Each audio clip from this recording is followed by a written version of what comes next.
Bienvenue dans ce nouvel épisode de Blabla Run, le podcast qui court dans ta tête pendant que tu cours dans la vie.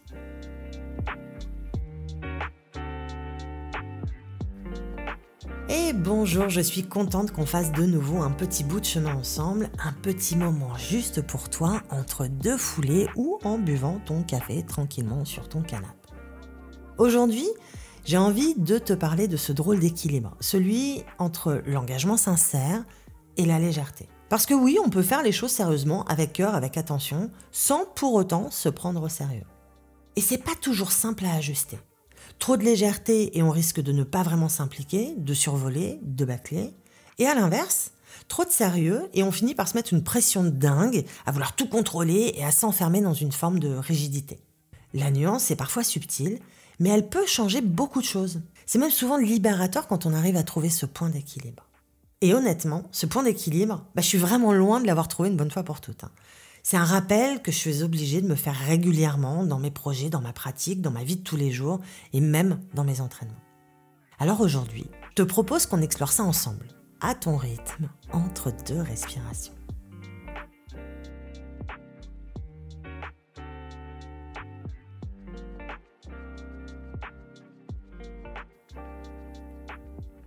Quand on commence à mettre de l'énergie et du temps dans quelque chose, quand on a une activité régulière, qu'elle prend de plus en plus de place dans notre quotidien, on finit souvent par se poser la question, est-ce que je dois commencer à faire ça sérieusement ? Avec des gros guillemets sur sérieusement. Et là, on rentre dans une zone, parfois floue, où cohabitent l'envie de bien faire et la peur de trop en faire. Parce que faire les choses sérieusement, sans pour autant se prendre au sérieux, encore une fois, c'est un équilibre subtil. Moi, quand je parle de faire les choses sérieusement, je pense surtout à faire attention, à faire avec conscience, avec respect. Mais même si tu ne cherches pas à faire une perf, même si tu cours tranquille, à 8, 7, 6 minutes au kill, ou que tu marches parfois, que tu fais 5 ou 15 kilomètres, en fait, ça reste une pratique sportive. Et ton corps est engagé, tes muscles, tes articulations, ton cœur. Et ton corps, tout comme toi, mérite un minimum de respect, de soin, de conscience. Faire les choses sérieusement, ça peut simplement vouloir dire t'échauffer un petit peu quand tu commences et puis te faire une petite récup à la fin de ta sortie. Ça peut aussi dire écouter quand quelque chose coince, quand tu sens qu'il y a quelque chose dans ton corps qui se passe, penser à régulièrement te scanner pour savoir ce que tu ressens. Penser à boire de l'eau et à bien récupérer. Rien d'extravagant en soi, mais tout ça t'évite souvent de te faire mal et surtout de te dégoûter du truc, quoi. Et ce qui est intéressant, c'est qu'on ne vit pas tous ce rapport au sérieux de la même façon. Parce que, en fonction de nos personnalités, de notre histoire, de nos conditionnements familiaux, sociaux, même scolaires, on n'est pas tous égaux par rapport à ça. Certains vont avoir tendance à tout prendre à la légère, à survoler. D'autres vont vouloir trop bien faire, s'imposer des règles, se juger, se décourager. Moi, je fais partie plutôt de cette catégorie-là, je dois être honnête. Mais c'est justement ce terrain-là, entre rigueur et lâcher-prise, que j'ai envie d'explorer avec toi aujourd'hui. D'abord, pourquoi ça peut être si difficile de faire les choses sérieusement quand on court juste pour soi ? Dans l'épisode précédent, j'ai évoqué le syndrome de l'imposteur qui est provoqué par les commentaires nauséabonds que tu as entendus sur ton chemin, dans ta vie quotidienne ou sur les réseaux sociaux, et ces commentaires qui peuvent déjà modifier le regard que tu portes sur ta pratique. Mais il n'y a pas que le regard extérieur qui complique ton rapport à la course à pied, en fait. Je suis sûre que toi-même, tu as déjà pensé ou dit des trucs comme « Ouais, moi je cours pour le plaisir, pas besoin de me prendre la tête » ou « Je cours pas assez pour investir dans des baskets » ou « Ah ça va, je cours 2 fois par semaine, je vais pas aller faire un bilan, j'ai pas besoin ». Et tu vois, ces petites phrases-là, c'est pas les autres qui sont en train de minimiser tes efforts ou les impacts et surtout les enjeux physiologiques et psychologiques sur ton corps. Là, c'est seulement toi et le regard que tu portes sur toi. Et moi, je crois que c'est justement parce que tu cours pour toi, sans pression, sans chrono à battre, que tu mérites de prendre ta pratique au sérieux. Et là, j'ai envie de te poser une question un peu perso. Tu n'es pas obligé d'y répondre tout de suite, tu peux la laisser infuser tranquillement pendant que tu m'écoutes. Et la question, ce serait, est-ce que tu te sens légitime de prendre soin de toi, même quand tu n'as rien à prouver ? Intéressante cette question. Oui, parce que Parce que souvent, ce qui se cache derrière une petite phrase comme « je cours pas assez pour investir dans des baskets » ou « ça va, je cours 2 fois par semaine, je suis pas une vraie coureuse ou un vrai coureur », c'est pas juste de l'humilité. Et souvent, c'est un manque de reconnaissance intérieure. Parce que c'est une vieille habitude de penser qu'on doit mériter l'attention, mériter l'investissement, mériter le soin. Et je trouve que là, c'est intéressant de commencer à s'interroger. Et surtout, de commencer à s'autoriser à se considérer important, même sans médaille et même sans performance. Parce que prendre soin de son corps, c'est pas réservé aux élites. Tu ferais pas n'importe quoi avec une voiture que tu veux garder longtemps. Tu vas me dire, ça dépend de la voiture. Bon, ok, mais justement, ton corps, c'est ta voiture en fait. Et tu peux pas en changer, parce que t'en as qu'un de corps. Alors, petite mise en situation, parce que parfois une image vaut mieux qu'un long discours. Mais imagine un mec qui achète une voiture d'occasion. Bon, déjà, il regarde à peine les freins, il teste pas les pneus, il roule tous les jours, mais il fait jamais la vidange, il a jamais changé un filtre, il a d'ailleurs jamais mis d'huile, et il met de l'essence quand il y pense ou quand il tombe en panne, quand c'est trop tard, quoi. Toi, quand tu lui dis « tu devrais pas faire un petit contrôle technique juste pour être sûr ?» non, il te répond « c'est juste une voiture, comme ça, pour aller bosser, ça va, j'ai pas besoin de tout ça, quoi. » Franchement, t'as envie de lui dire quoi? Moi, j'ai envie de lui dire « Mec, si tu veux que ta voiture, elle t'emmène quelque part, faut que tu l'entretiennes un minimum, sinon un jour, elle va te lâcher, tout simplement. » Et encore, une voiture, tu peux en changer, hein, ton corps, tu peux pas. Le parallèle, c'est un peu comme si tu montais une étagère Ikea, sans lire la notice, en prenant une pince à épiler au lieu d'une clé à laine, en remplaçant 2 boulons manquants par du scotch et un élastique, que tu utilisais la pointe d'un couteau de cuisine pour visser parce que t'as pas de tournevis ou de visseuse, oui, parce que les outils, c'est pour les vrais bricoleurs, tu sais comment finit l'histoire. J'ai pas tellement besoin d'aller plus loin. T'as compris, je pense. La course à pied, c'est pareil. Tu peux faire au feeling, hein. Tu peux bricoler avec 2-3 trucs que tu trouves au fond du placard, surtout si t'es jeune, mais passé un certain âge, il faut quand même reconnaître qu'au bout d'un moment, si tu poses pas les bonnes bases, tout va finir par céder en fait. Au mieux, tu vas te fatiguer très vite et profondément. Au pire, tu vas te blesser. Et si tu te blesses, tu seras obligé de t'arrêter. Et si tu t'arrêtes, non seulement tu perds les bénéfices physiologiques et psychologiques de la course à pied, mais en plus, tu risques de ne pas reprendre et ce serait vraiment dommage. Donc, même si tu ne cours pas pour battre des records, même si tu cours 20 minutes le week-end, ton corps mérite que tu l'écoutes sérieusement. Et tu as le droit, je dirais même tu as le devoir de prendre soin de toi. Alors par quoi ça passe ? Selon moi, mais c'est un avis vraiment perso, tu mérites d'abord d'avoir de bonnes chaussures. Souvent, c'est vrai qu'on hésite à investir, il faut reconnaître que c'est un budget. On prend une paire moyenne, pas trop chère, pour commencer, ou on récupère une paire au fond de notre placard. Mais en réalité, c'est une première erreur selon moi. Parce qu'une bonne paire de chaussures, c'est une paire de chaussures qui va être adaptée à ta foulée, au terrain sur lequel tu cours et à ta fréquence. Et ça, c'est pas un caprice, c'est de la prévention. Et tu sais quoi, vaut mieux mettre 120 €, 160 € dans une bonne paire de chaussures que 300 € dans des séances de kiné ou d'ostéo pendant 6 mois. C'est la même chose avec un bilan avec un podologue. Simplement pour vérifier que tout est OK dans ta posture, dans tes appuis, éventuellement envisager des semelles si tu en as besoin, mais ça t'évitera de te faire une cheville, un genou ou une hanche.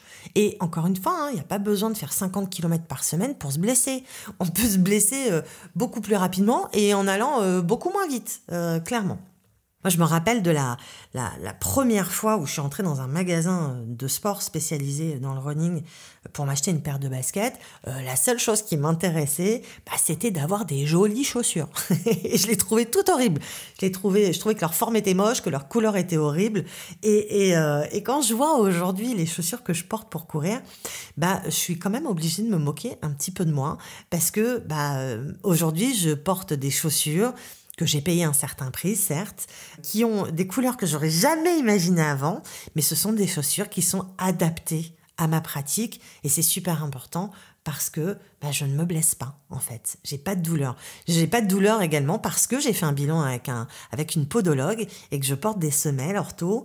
Et ça m'a permis non seulement de ne pas avoir de douleur aujourd'hui, mais surtout de ne plus en avoir parce que quand j'ai commencé, j'avais très très mal à une cheville. Et grâce à ces semelles, ça a rétabli tout ça et ça m'a permis de pouvoir continuer.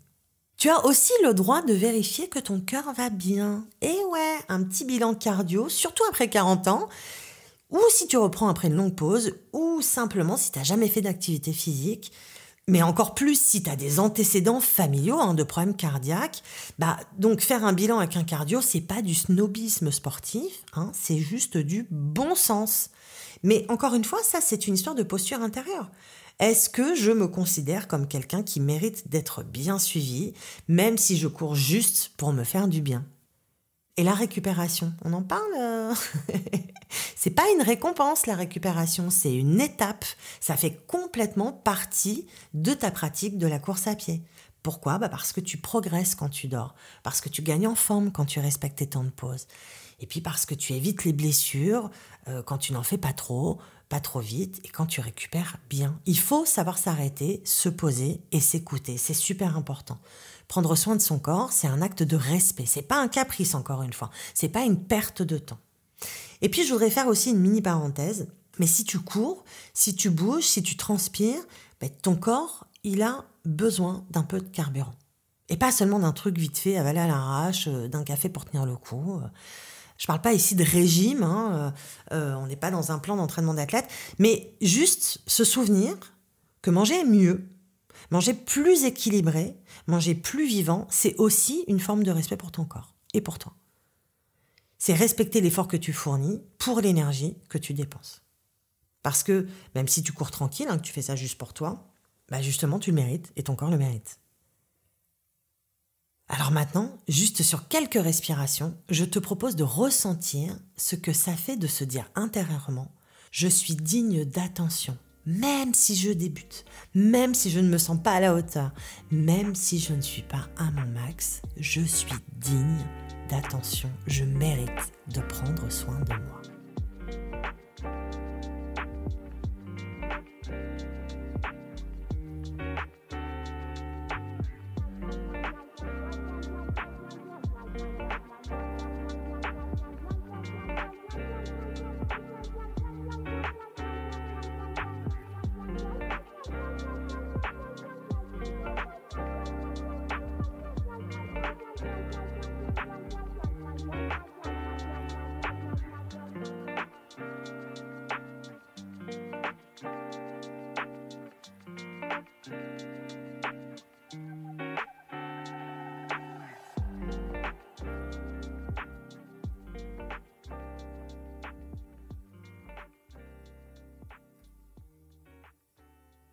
Bien, on peut reprendre maintenant.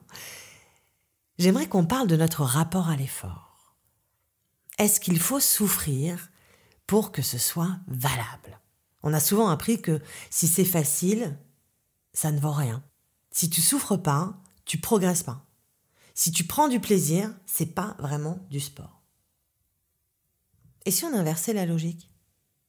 Et si le plaisir était ton moteur, si le confort était une boussole, si la douceur, c'était aussi une forme de puissance.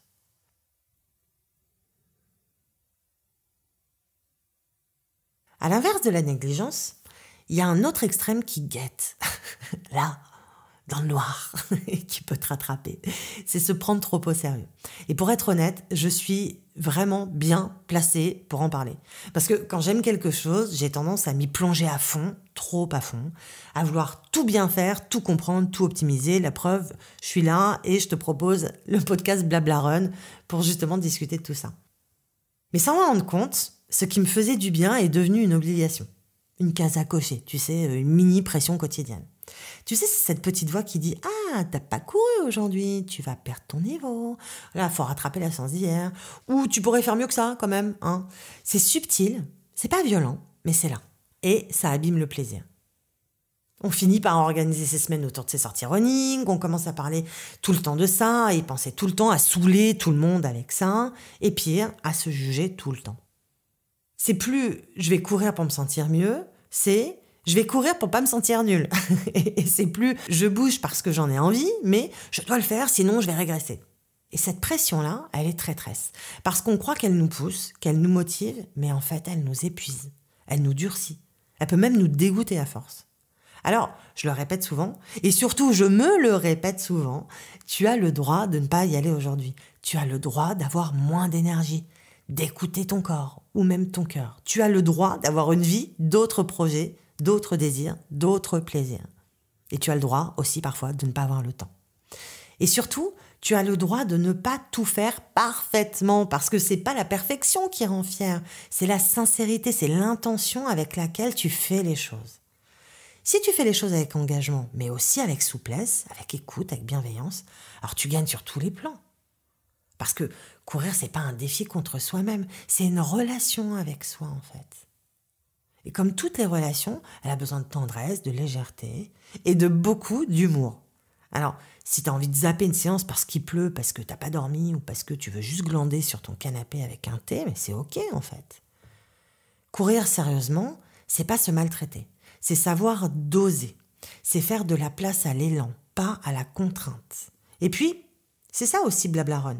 Un podcast qui te rappelle que tu n'es pas une machine, mais une personne, et qu'une personne, ça se respecte, ça s'écoute, et parfois, ça s'amuse aussi. En miroir, ce que ta course dit de toi, faire les choses sérieusement, c'est pas juste prendre soin de ses chevilles, de son cardio et de ses tendons. C'est aussi s'occuper de ce qui se passe dans ta tête et dans ton cœur. Si tu cours même doucement, même en marchant, même juste un quart d'heure, c'est que tu engages quelque chose. Et ce quelque chose, ça mérite d'être accompagné avec douceur et avec clarté. Tu peux te demander pourquoi tu cours. Est-ce que tu fuis quelque chose? Est-ce que tu cherches à te prouver quelque chose? Est-ce que tu veux ressentir ton corps ou est-ce que tu veux le faire taire? Est-ce que tu veux être seul? Est-ce que tu veux être fier? Est-ce que tu veux respirer? Est-ce que tu veux battre un record? Il n'y a pas de bonne ou de mauvaise réponse. Mais juste être clair avec ton intention, c'est une manière de prendre soin de toi. Et puis, je glisse juste un petit mot sur un sujet qu'on explorera plus en détail dans un prochain épisode. Je vais parler de la dissociation. Quand on est hypersensible, quand on est anxieux, quand on a vécu un ou plusieurs traumas, on peut facilement se déconnecter de son corps. On vit dans sa tête, on pense beaucoup, on anticipe, on rumine et on ne ressent plus vraiment les choses. Du coup, on peut courir sans écouter un genou qui tire, un cœur qui bat trop vite ou une fatigue qui s'installe. On est là physiquement, mais on n'est pas dedans. La course peut devenir un moyen de fuir ou au contraire, une façon de revenir au corps tout doucement. On en parlera parce que c'est un sujet clé quand on parle de corps, d'émotions et de prendre soin de soi. La manière dont tu abordes ta pratique sportive, souvent, c'est la manière dont tu te traites ailleurs. Est-ce que tu es exigeant mais indulgent? Est-ce que tu es impliqué mais libre? Est-ce que tu t'encourages ou est-ce que tu te critiques? Tu peux courir en conscience, tu peux te laisser respirer, tu peux t'aimer un peu plus à chaque pas. Et juste une petite question pour finir cet épisode. Est-ce que tu te donnes la permission de prendre ta pratique au sérieux, même sans performance, même sans chrono? Laisse-la tourner cette question et laisse ton corps y répondre. Tu verras, lui, il connaît la réponse. Pour résumer, tu peux tout à fait courir sans objectif ou avec objectif, sans plan d'entraînement ou avec un plan d'entraînement, sans Strava, sans ta montre ou avec les deux. Tu peux courir pour le plaisir, pour l'élan, pour l'air frais, pour la lumière, pour ton équilibre, mais cours avec sérieux, cours avec engagement, cours avec respect pour ton corps et curiosité pour ta tête. Parce que ce n'est pas un détail, c'est pas juste une petite sortie, parce qu'à chaque fois, c'est un rendez-vous avec toi-même. Merci d'avoir couru avec moi ou bu ton café tranquillement. Merci d'avoir été là dans cette bulle, ce petit espace où on peut parler vrai, courir léger et réfléchir en mouvement. On se retrouve très prochainement pour un nouvel épisode de Blablaron et surtout, n'oublie pas de te remercier pour ce précieux moment que tu t'es accordé. À très bientôt.